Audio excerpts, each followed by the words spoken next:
What up, Hello, good Alex? people from across the world. How are we doing?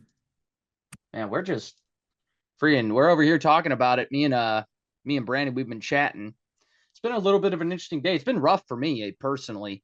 I took a loss today on copper, but Oh yeah, is copper selling off? yeah, it pulled back. It just kind of ended up it really ran last night at like 3 o'clock in the morning, and then it pulled back just and it's just been pulling back since then. That was the high of day at 3 a.m. and then it just pulled back. Now I didn't enter then. I took a loss this morning, but I thought we would at least retrace, but nope, did not. Dang copper. Yep. I That was was like, man, this mine. that's what Freeport does, right? Um, I Freeport copper. We were talking about something yesterday with Freeport. I forget which future was soaring. um oh Yeah, yeah, Freeport. Brandon says Freeport. Yeah. Yeah, I was trying to remember, but that was a I don't know. I was just kind of bullish on it still because of the mine that collapsed. Like if that really, there's got to be an opportunity there, but maybe not right now, but it'll come. Yeah, there's a lot of money in futures, faking people out and stuff. Um, Oh yeah, People, it's always what's the max pain, right? People are long. What's the max pain of the market? it's And the max pain for you was it going lower, right? yeah, So that's right. That was my max pain. yeah. So that's I mean it's hard. It's hard too because that's not like a hard and fast rule either. Like sometimes it just keeps on going up, when it's like hmm it starts rocking and it just keeps on rocking. Yep. I But got to yeah, get Tane a link here too. FCX is still selling down today, I think. Oh, yeah, they're selling up. I think there were some puts on the scanner yesterday, but I don't remember if they were puts or calls, but man, those are printed. Look at that. See, this is what I'm saying, man. Like you would think max pain for Freeport dropping so much would be recovering, but then it went up. So you never know. What's up, Kane? How's it going? Oh, there he is. Checking out some FCX over here. Yeah, Blake was talking about copper futures. They had this mine collapse a couple or yesterday, I guess, or 2 days ago, and Oh, it okay. Like a mudslide or something. I don't know. yeah. So it's like I don't know, it was a huge mine in Indonesia, I think. So now they're selling off hard because it's gonna like slow down all their copper production for the foreseeable future. Hmm Mm, yeah. Those are just things you can't, you'll never see that on a chart or be able to predict it. Yeah, Exactly. yeah. Um, yeah, what you've been looking at? I mean, it's kind of been a weird day, honestly. Yeah, yeah, the SPY, I mean, I was expecting it to pull back to the EMA 20, which it did, and then it recovered quite a bit. Then it went back down to the EMA 20 again, and now Yep. I think it's bouncing off of it again. So we'll see. We'll see what this market wants to do. I think chances are still higher that we bounce from it and eventually go higher, rather than break down further. But Yeah. I'm not gonna trade based off of that. Yeah. Yeah, I mean, these dips have typically been bought. Um, I don't know. Maybe we continue to get a flush out for the week. Start next week Yeah, on yeah, something fresh. Where's the gamma levels? I saw on your Telegram it was like 655. yeah, yeah. So 655 and then I wouldn't be surprised if we do hit 650. Also, that's pretty good horizontal support. But let me grab the gamma levels. I haven't looked at that for a couple hours. And then I can look at 0 DT also. Nice. Yeah, I'd be curious to know what that's at today. 0 DT, we're still pretty much the same as this morning, heavily concentrated around 656 and 655. Yeah. So right now favoring 656.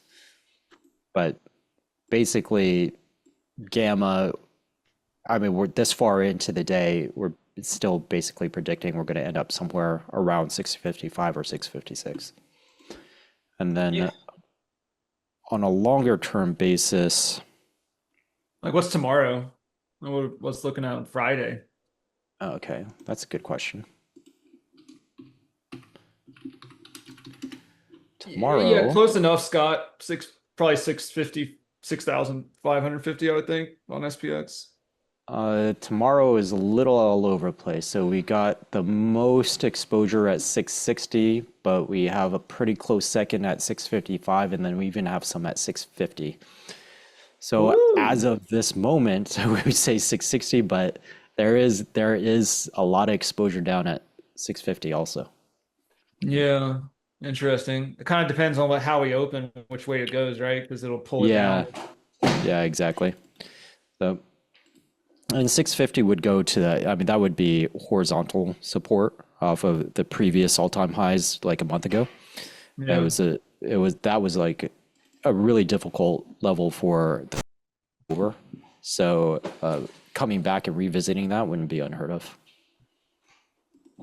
Yeah, 650 down here. Yeah, we did fight that 649, 650 level for quite a while. What is this drop today, actually? I was trying to figure it out. I thought it was because of the jobless claims that came in bad, but the jobless claims didn't come in bad at all. It actually wasn't even, it was above expectations. Like there was less jobless claims than they anticipated. Yeah, Yeah, jobless claims have been like seriously, at least for 5 years, it's just been floating in like that 225 to 275 range. It has not budged at all. So I don't even know if that's a reliable report anymore. But of course, the market still looks at it. Today's drop, I think, is just natural rhythm of the market. yeah. I think it was just time. Yeah. People taking some money off the table. Yeah, earlier in the week we were talking about how finally the some of the investor or the retail investor sentiment shifted a bit, and they were all like going bullish now. And then of course, the minute they go bullish, look what happens. So, Yep. you are the I exit know. liquidity. Um, yeah, I got some questions for you actually. Can you tell me what levels are for MP delta Yeah, gamma levels? I can do that. Give me one moment. Have you been following it after the government purchase? Uh, yeah, since what was that was a while ago, right? Over the summer they said that. Yeah, I kept on thinking that it wouldn't keep on going up, but it kept on going up. But I mean, I guess Yeah. it's just I mean, yes, I think we were talking about this in July when this was when the announcement hit, this huge gap up. And then I was like, oh, well, it's probably going to sell off because it just will. But then no, it gapped up 3 days later again. Yep. And then it's just been going up. But we saw, I mean, it had a huge move earlier this morning I was looking at, and then Mhm. I got some puts coming in on my scanner. Uh, when it started pulling down. So we're like in it, we're up like 20%, 21% right now. I just want to see like maybe if I should exit or not. I don't know. I kind of want to hold it till tomorrow because I feel like it might go, sell off a little more, but because of this huge overextended candle, that's a pretty good rejection from those highs right there. So Yeah, it looks like so there is very strong support right below at 75, and then that gamma, the big major gamma was at 79, so it looks like it got a little bit over that and then it sold off. But if it can sustain 79, 80, or 80 is pretty heavily exposed as well. hmm And then the net, it's positive. Net, there's a lot more gamma to the upside than to the downside. hmm So there's even some bets out here, 85, 90, 95, 100. But For for the tomorrow short or term, no, what? not for tomorrow. Okay. For tomorrow, we've got, I mean, I would think it would be that 79, 80, but let me run it for sure.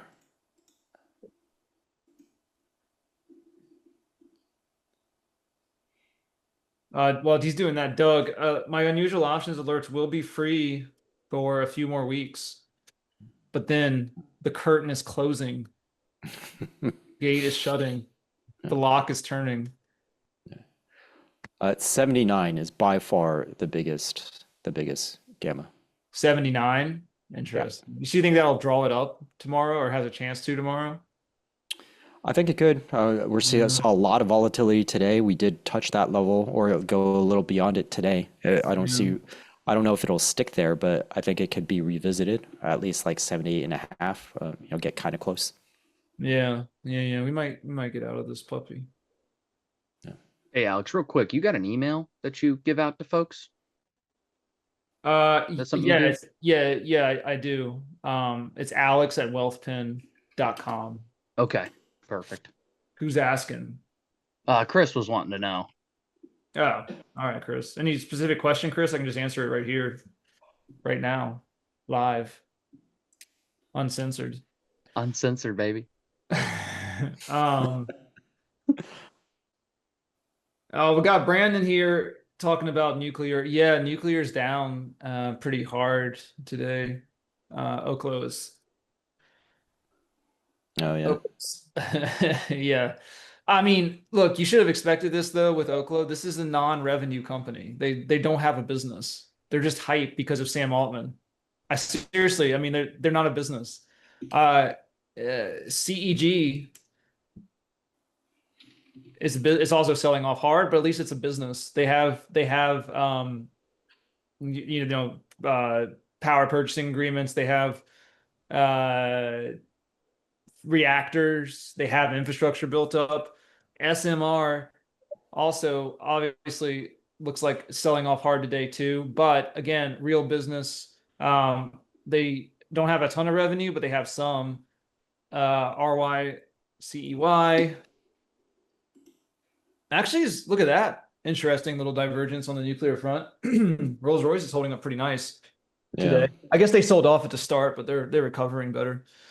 If you look at the overall like URA ETF, that's recovered. Yeah. It looks a lot like RYC. Oh, nice. Yeah, you're right. So yeah, interesting. I wonder the holdings with them. Someone told me yesterday with the max. I know Oklo's a 13% or something. Yeah, we actually this is a funny trade. We faded this between Tuesday and Wednesday because we got some puts coming into the scanner. We faded it. So we got a pretty nice little, I think we exited around like 12 or something. We got a pretty nice gain on that one too. But like I told everyone that like uranium's not going away. So this is not like a long-term fade. Like this is not don't expect this to continue because uranium's just so in demand with power centers. Brandon, what you were talking about, you're right. I mean, it is all this stuff, this AI, this bottleneck, it's the energy providers that are going to be making the big moves. Constellation. And like Brandon said, the overextended pullback is just fine and necessary if it's going to keep on moving up. It's just normal, healthy behavior. Yeah. Oklo gapped and went a little low. It is starting to recover, but it went a little bit lower than what might be comfortable.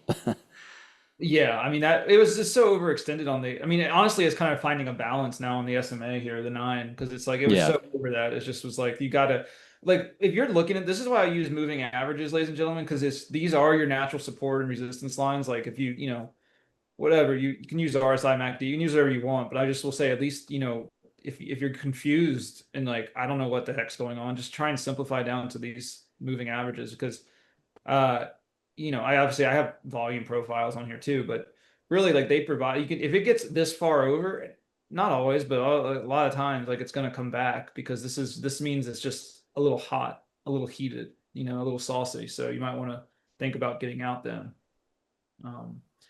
Just a thought, of course. Energies overall like some good Oklo gains.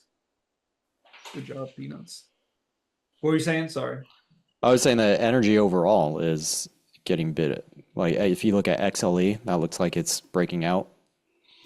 So overall energy, so through uranium, lithium, right? EVs, those are all kind of moving today. Yeah, what's a good lithium stock? I haven't checked it on lithium.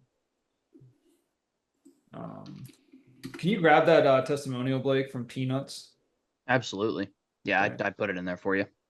Thank you. Did you answer that question from Chris? Did you see what he asked? I missed it. No, let me go ahead. Let me go ahead and just send out. Let me look at MP real quick because it's kind of selling. It's kind of recovering too much. I just want to get out with the gain today. Where are we at? 3 minutes. All right, I'm just gonna go ahead. Let's see what we can get. Let's see if we can get like 198 for it. Doug says, Alex, in 10 words or less, please describe your thoughts on the unusual options scanner. 10 words or less. Big, beautiful scanning. There you go. It's his baby, dude. What do you expect? But seriously, I use it every day, Chris. I love it. I don't, I think it just it finds the like where like big money is putting the gas pedal on specific options, right?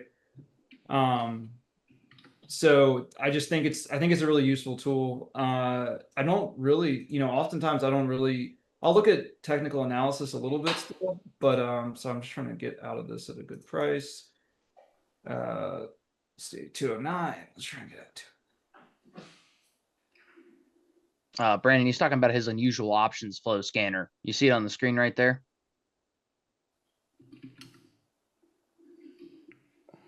All right, I'm gonna go drop this into Telegram. Sorry. Exit MP at 207. Better. Boop. All right. Yeah, whatever. We got like a 15% gain on that, just fading it today. Yeah, so I like it. It looks I'll show you kind of what it looks for. It kind of, like I said, gas pedal, right? Yeah, the average return winners and losers is about 80% Doug right now. So basically what happens when it comes in a flow, you can look at MP today. Now, a lot of MP calls actually came in, which is another reason why I just take the gains and run, because we did see the $75 put come in. Actually, that wasn't the one we traded. We traded this $72 put, October 3rd expiration, and that's basically it's like big money. It's like when fresh contracts are being opened, right? You can sort of think of it, and the volume is expanding vis-a-vis the open interest from the day prior. It's kind of like the smart money is kind of putting a gas pedal down on a specific options contract. It's like zoop, zoop, little button press, and then you can kind of, as long as if the trend was going down when I saw that too. So considering that, I was like, okay, well, the trend's going down, and then big money, smart money, whatever you want to call it, institutional money is making a bet on this specific contract. So this kind of gives you like a sort of an X-ray into what these Wall Street, these institutional traders are doing. That's why I like it. But we do have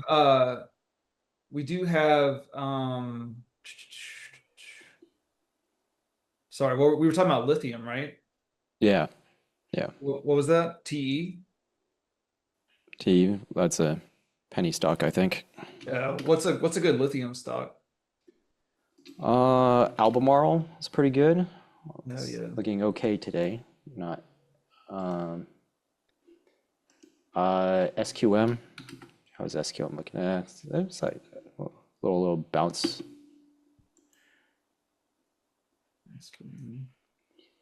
They're kind of like the same chart almost. Yeah. Oh, this is the Chilean company. Right. Yeah. They have those big, like those. This is the one with the big, the salt flats where they get the lithium, like the reflective pools.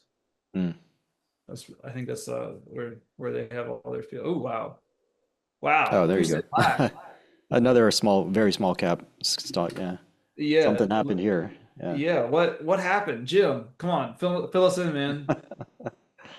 We'll hand the mic over to Jim. What's going on? Well, Brandon, I don't know. You probably don't have my app, so I haven't released it yet. You might have another app. But yeah, I like unusual flows. Yeah, Jim, I don't know. Do you know what happened? Oh, our federal government or Chile's? Dang, are they buying? That's crazy. Lithium America. I guess this is an American company. No, no, no, this is American, isn't it? That's not the. It's not the Chilean one. Dang, that's crazy. Ooh. I mean, is this going to be another MP? Are we going to like see this two gaps and just be like, it's just going to keep on going? Oh, wow. Wow. How did I not see any of these coming in today? October 17th, $7.50 calls. We'll see what the. Yeah, I know. INTC is cruising today. INTC is like one of the bright spots on tech today. I mean, Nvidia is kind of recovering too, but I guess. Peanut is asking about Synopsys, SNPS, Oh yeah. 490 call. Oh. You want to show them your? I think he or she Peanut. I don't know what a Peanut is, but which gender? But you want to ask them what, or you want to show them what the? I think they were asking about the gamma levels on that, right? I guess, yeah, we can do like a quick full analysis. I don't mind doing that. Okay, you want to share your screen? I'll stop. Yeah. I'll look at this. Okay. I'm gonna look at this LAC 750 call, see if we can see if there's still some juice on this baby. I bet it's up so much today already. All right, so is this the right? Yeah, this is Synopsys. We should specifically, since you're asking for just the 1-day expiration, we'll look just for tomorrow. You have a 490 call. Just aside, I love this platform. Yeah, thanks. So you have 490 call, which is about $5 out of the money, which is not a wonderful sign. So depending on how much you paid for it, even if we got to 490 or 495, like how much are those things worth right now? Like 3-4. So you probably paid, I would imagine, at least $5, maybe $10 for that option, which means your break even point is basically right around 500. We do have a gamma pocket right at 500.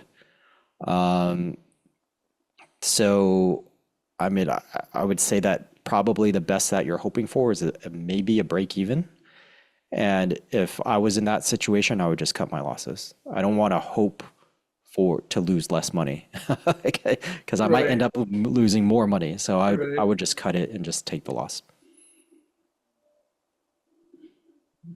Peanuts. That's the analysis. Yep.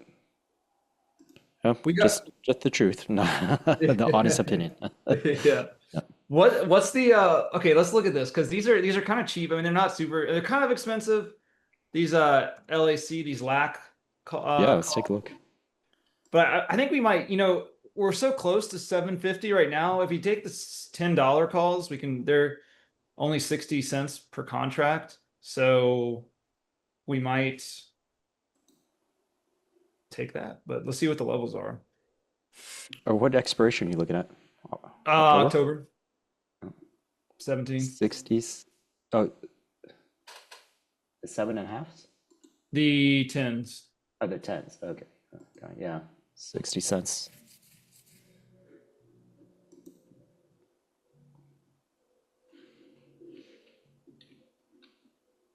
I'm not gonna fade Trump. Don't fade Trump, ladies and gentlemen. Love him or hate him, don't fade him. That's that's the lesson we've learned. Yeah. I'll pull it up. You want to share your screen again? Yeah. Yeah, I'll pull it up. Why? Hold on a second. I think I detached the wrong. Here we go.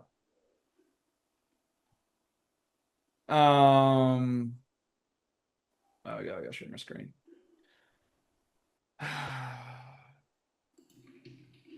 Desktop 2.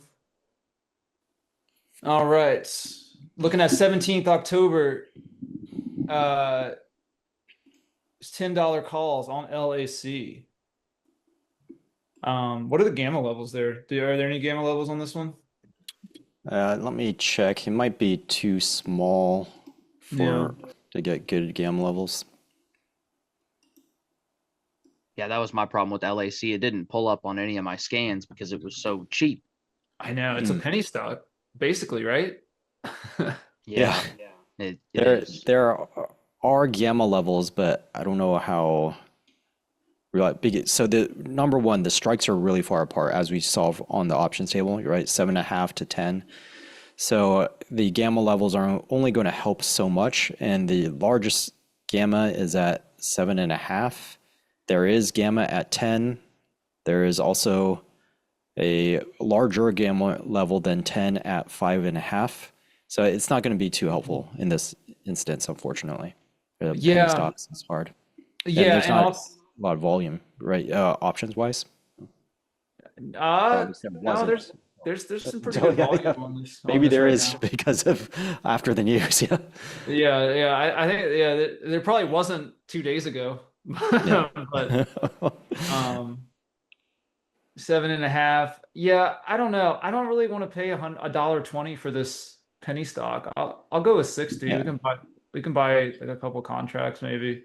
So the All right. way I like to look at these things is like if I'm going for out of the money like this for a low price, it's like what does it take for me to double? Because if it doubles, that's a 1-to-1 reward risk ratio if this thing ends up going to nothing.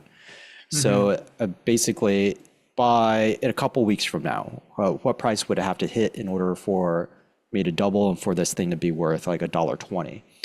So I basically usually use theoretical pricing models to kind of to price that out. And so if we go up $3, which would takes us to a little bit beyond 10, then theoretically that is priced at this option is priced at $1.65, let's call it, by October 3rd, if that happens by October 3rd. So, Next Friday. if you, yeah. So what is that, bad or good in So your estimation? So basically, we say, or maybe let me find the more precise, like how much does it take to actually hit 120?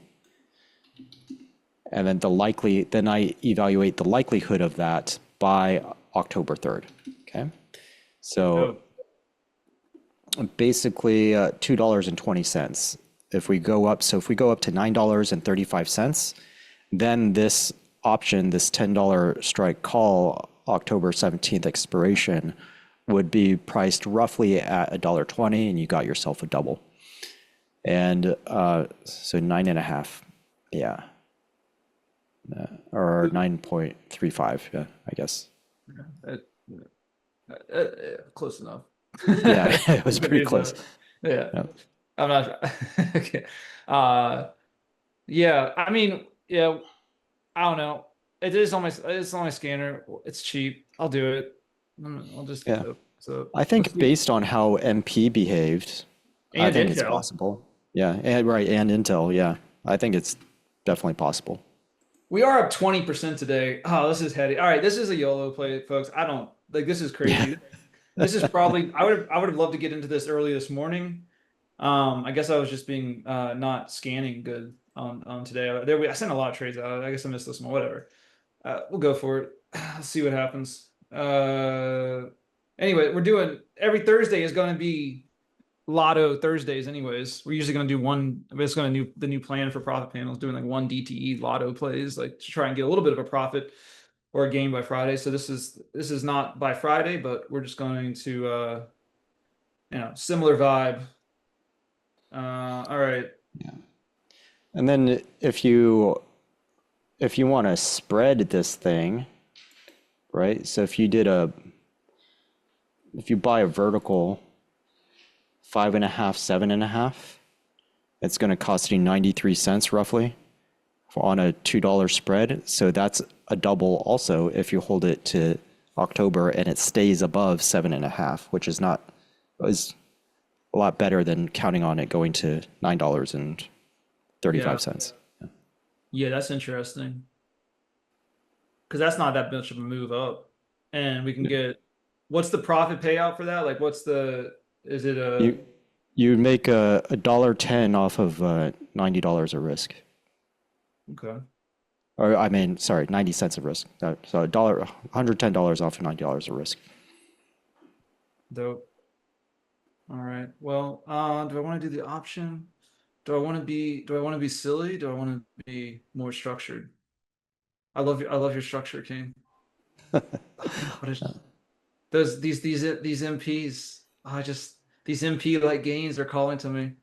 And also, I don't know if I want to pay $90 either. Like I know it's probably more, it's a higher percentage probability, but I mean 750, basically they touch that. So if you did get over that. All right, we'll do a poll. Who wants to do the option, the regular option? Who wants to do the debit spread? Debit spread's gonna have more it's gonna cost a little more. It's gonna have higher probability of profit. I can also, I don't know what you use, but I can look at this on this so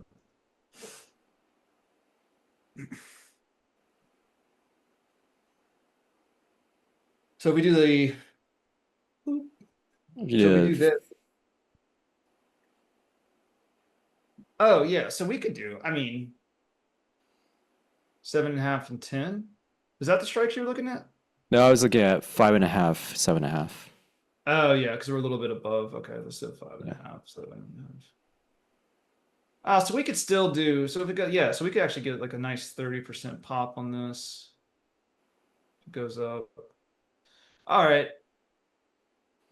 Let's do, all right, spreads. Spreads want to do spreads. People want to spread. All right, so we're gonna do let me type this out. In Slack, so I can't type it out in Zoom because I can't line break for spreads.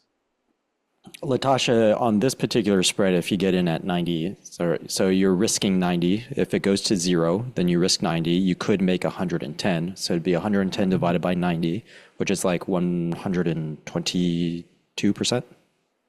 I think 100, yeah, 120, a little over 120%. Yeah.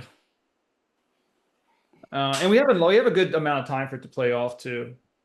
Good. Yeah. Hey, thanks, Fred. I'm just gonna interpret that for people who might be newer than you. I know you're pretty experienced at 5.5 call, sell to open, lack 7.5 call, entry limits 90 cents.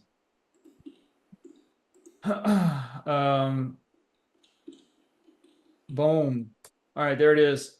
Let's see if we can get filled. Let me go ahead and delete this naked, or not naked call, long calls.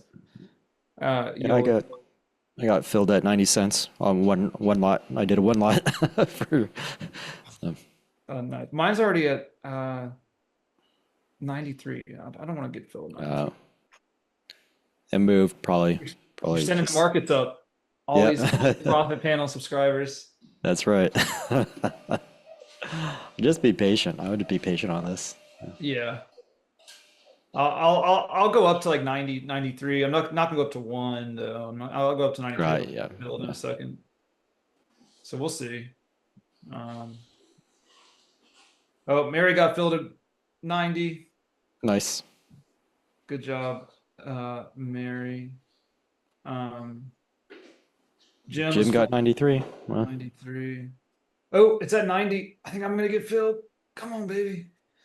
Alan's going big, 10 at 9. Matt at 90. Alan's not fading Trump. Make lithium great again, right, Alan? Yeah, so all right, that's pretty cool. Glad we got one of those. We wanted to do that anyways today. Yeah, I mean, who knows, right? I mean, like MP did it, Intel did it, with the government buying. So we'll see what happens with this. So that IBM trade from I'm gonna preface this, and then I'm gonna get Kane to pull up his scanner again, because this is really cool. I don't know if hopefully everybody here has seen this GEX, this gamma exposure scanner that Kane has, but if you haven't, it's super cool, and you can use it for really we've been using it today, right, to figure out like price support levels and resistance levels and whatnot, and the only institute, the market maker side, right, that does this. So but before I get to that, I want to ask him a question just to set it up for him. IBM. So we took a debit spread. We're trying to do like 120% if it fills this gap. Okay. So, we're basically trying to get to 270, 281. So we're taking the October 17th call debit on this too. So, Okay. what are we looking like? All right. Let me pull that up. I'll stop sharing. Oh yeah, hey, and then the Nike spread we sold yesterday is up 88%. Nike selling off hard, so we're gonna just probably let that expire worthless. Okay, but we'll follow up tomorrow about that. Let me go ahead and seed the screen.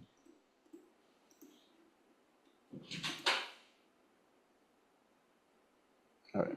Oh, you guys want to see me pull it up? Yeah, I think it'd be cool for everybody Yeah. to see how. I mean, Jason's saying it's a crazy cool tool. We got Wreck-It Ralph here. He's a VIPer. Loves this thing. All right. Awesome. Okay, so here's IBM. I just pulled it up. I changed the expirations only up to October 16th, since that's what we care about the most.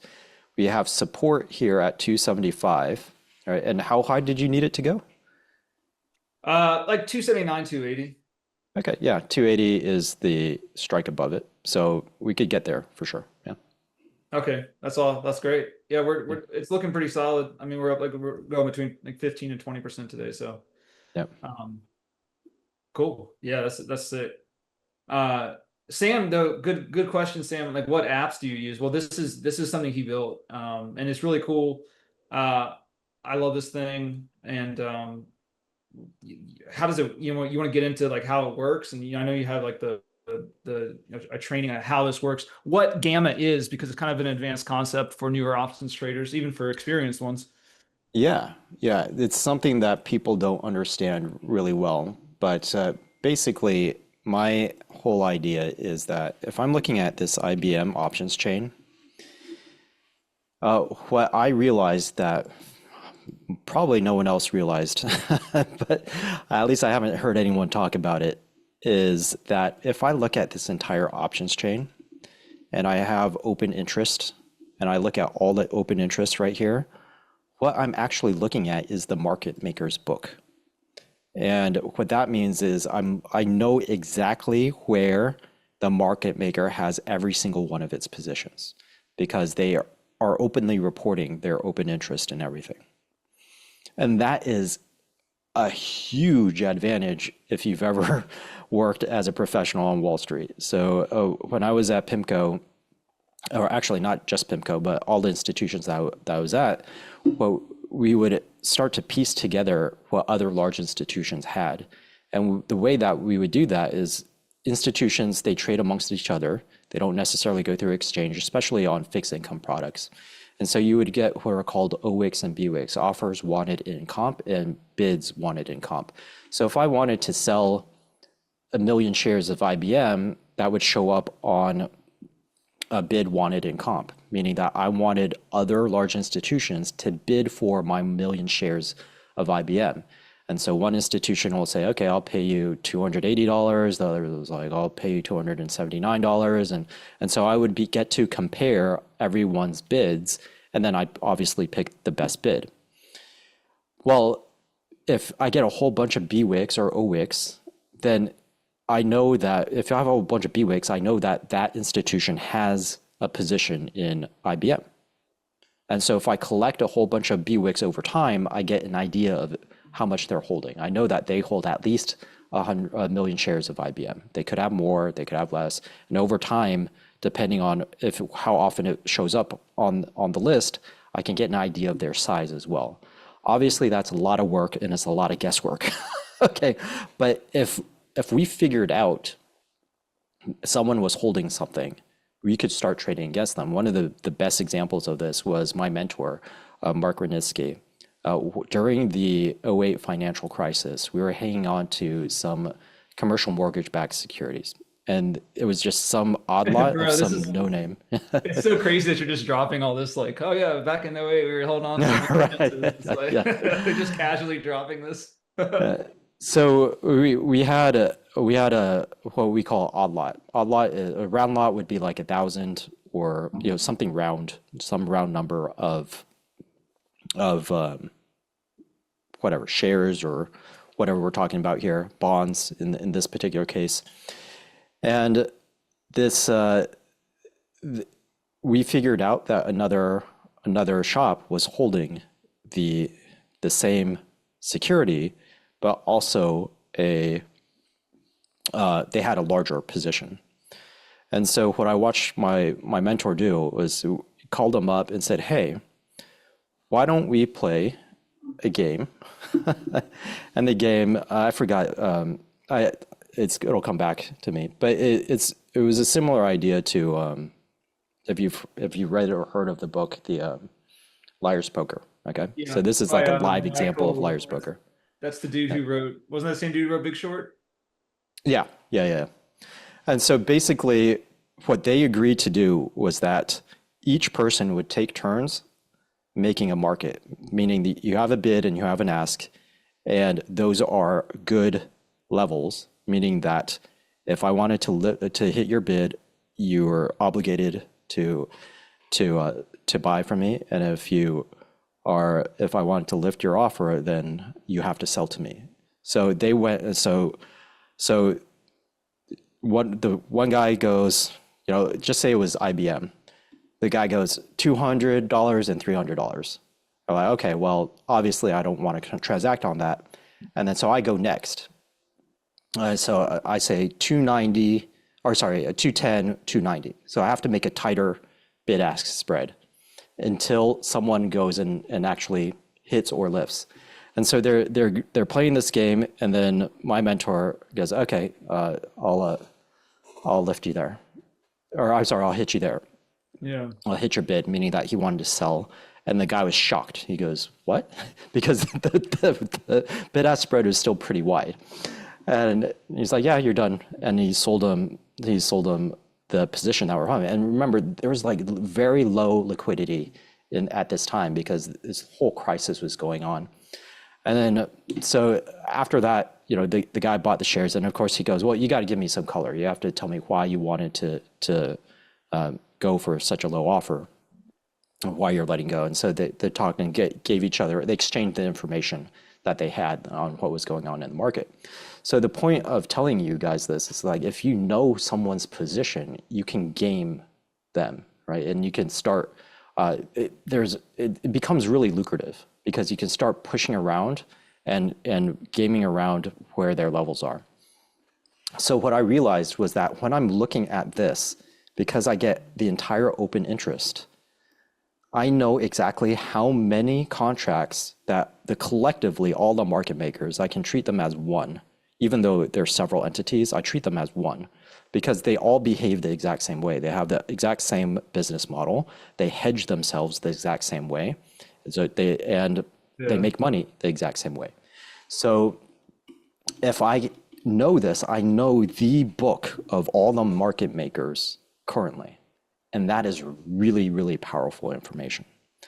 And one of the ways that I can take advantage of that information is I can calculate what is called gamma exposure. And basically what that tells me is that at every level in the market, or at every strike, how much risk they have. So what this is telling me is that overall, the IBM market makers have $71 million in risk, and 28 million of it is concentrated right at this 275 level. That's Okay. That's so cool, man. Yeah. And that's actually just for the next month, okay? Because I didn't select all expirations. So I know that at anywhere where they have a large amount of risk, like this 280 or this 275, I know that the market maker has to protect themselves because it's risk. Risk means they could lose a lot of money. Risk means they could lose, for every 1% move, they could lose $28 million. So they have to hedge themselves. If you know anything about the options market maker, this is also something that people don't understand, and I hear them get wrong all the time. They're like, the market maker pushes the market around. The market maker wants this to go up to 285. The market maker wants it to go down to 260. You're right at 280, by the way, right now. You see that? Oh yeah, look at that. We're yeah. Oh, it's looking solid too. Yeah. So I hear it all the time, and I always shake my head. It's like the market maker is not purposefully trying to push prices up or down. And you're like, Kane, they have a lot of exposure here. They don't want to pay out all that money. They're going to push themselves away. And the answer is no, they're hedged. So they don't care where the market goes. And if you think about, if you were the market maker and you sold every single one of these positions, you have thousands of open interest on all of these strikes and all of these strikes on the calls and the puts. What is your perfect ideal scenario? Your perfect ideal scenario is it goes nowhere, because then you keep the premium on every single contract that you sold. And like, so your perfect scenario is the market moves nothing. Well, in order to simulate the market moving nothing, obviously it's not going to move nothing. So you hedge yourself. And that makes it as if, to you, at least to your position, it's as if the market moved nothing. And so you keep the maximum amount of profit. So the market maker is definitely going to hedge themselves, and they're going to hedge themselves around these areas where they have the most amount of exposure. And that's the premise of, well, that's one of the ways you can use this information is, hey, when we get down here, they're going to start hedging themselves like crazy. When we're getting to 280, they're going to hedge themselves like crazy. And so that hedging activity tends to push the underlying price exactly to that level. And so that's why we care about these levels. And you call them gamma pockets, right? That's right. Yep. Gamma pockets. That's sick. That's so cool, man. Yeah. So this is really, options lead stocks now. A lot of times, ladies and gentlemen, the options market is where you get the insights into the stock market, not looking at a chart and then trying to figure it out from there and then translate that over to the options market. So this is really important stuff. How do you trade these gamma pockets? How can someone start trading these gamma pockets? Yeah. So, well, if you have access to the tool, I have in my masterclass training, I teach you exactly how to use it. But basically, you're looking for areas of large exposure where market makers have this crazy amount of exposure, so that if they start hedging themselves, they're going to represent a large percent of the daily volume. If they represent a large percent of the daily volume, say like 20 or 50% of the daily volume, they're going to move the market. And so if you can spot that, then you can jump in ahead of that and say, okay, well, if they get themselves in a position where they have to hedge themselves a lot, then I know they're going to push it in this direction to this price.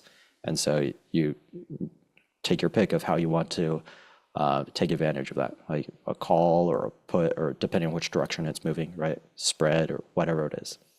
So over here, this scan that I just ran tells me that the higher percentage this shows up on the right over here, the more the market maker has to contribute to the daily volume in order to get themselves hedged. So it's more likely that they're going to represent a large percent of the daily volume, meaning that they're going to have a strong effect at actually moving that price.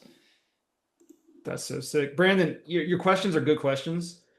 Kane actually has a training where he lays all this out and goes into like the nitty gritty details. We're gonna run that training right now. You wanna get into that, Kane? Sure. Yeah, I didn't know we were doing that, but okay, absolutely. Let's Surprise. See. Yeah, surprise, surprise. Okay. Are we doing it? Is it a replay or are we doing this? We're doing it live. Oh, are we? Are we? I don't know. That's a good. Look, we're traders. We're not event organizers. Right. Blake, if you got a replay on screen, I don't even have a slide deck, so I could just tell you guys about it.